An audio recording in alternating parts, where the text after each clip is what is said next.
দেখো বন্ধুরা, আমি তরুলি করছি, সরু সরু করে তরুলি ভাজা করবো বলে। তোমরাও তোমাদের জন্য কি প্রিপারেশন করছি? এটা একটা লাঞ্চের প্রিপারেশান। তরুলিটা করছি, তারপর আলু বার করা হয়নি, আলু বার করবো আর কি। আলুর সাথে তরুলির সাথে মিক্স করে ভাজি করব, তার সাথে একটু ডাল। আজকে মঙ্গলবার, নিরামিষ খাই, তো মুগের ডাল, তার সঙ্গে তরুলি আলু ভাজা, একটু পাঁপড় ভাজা, ভাত, বেশ ভালোই লাগবে। তো যাই হোক, এই তরুলি করতে করতে আমি ভিডিওটা করে ফেললাম, যে একটা অন্তত ভিডিও হয়ে যাবে, সেই হিসেবে একটা ভিডিও করে ফেললাম। তোমাদের কেমন লাগছে? তোমরাও লাঞ্চের জন্য কী প্রিপারেশান করছো? তোমরাও লাঞ্চের জন্য প্রিপারেশানে কীরকম কোটাকুটি দেখাও।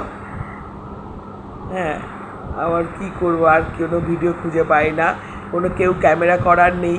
একটা ফোন স্ট্যান্ডে, মানে ওই ফোনটা রেখে কোনো রকমে ভিডিওটা করা, সেলফি স্টিক হয় না, তাতে ফোনটাও রাখা যায়, ওতে ফোনটা রেখে একা একাই সব কিছু করি। কেউ ক্যামেরা করারও নেই, কেউ কিচ্ছু না, একা একাই যতটা পারি, যেমনভাবে পারি করি। আর আমি ক্ষুদ্র মানুষ, যেমন হয় তেমন আর কি। যাই হোক,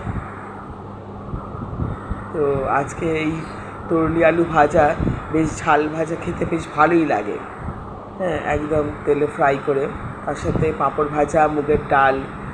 মুগের ডালটাও আমি একটু ঘন ঘন করে করি, পাতলা মুগের ডাল করি না, ভাল লাগে না খেতে।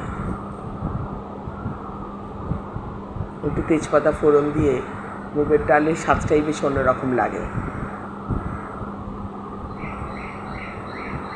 যাই হোক বন্ধুরা, সবাই ভালো থেকো, সুস্থ থেকো, সবাই সুস্থভাবে খাওয়া দাওয়া করবো। আর যা বৃষ্টি আরম্ভ করেছে বলার নয়, কীভাবে সবাই জামা কাপড় পরবে, ঠাকুর দেখতে যাবে, প্যান্ডেল হপিং করবে জানি না। যাক, ভগবানের কৃপায় যদি কেটে যায় খুব ভালো হয়। সবাই ভালো থেকো, সুস্থ থেকো।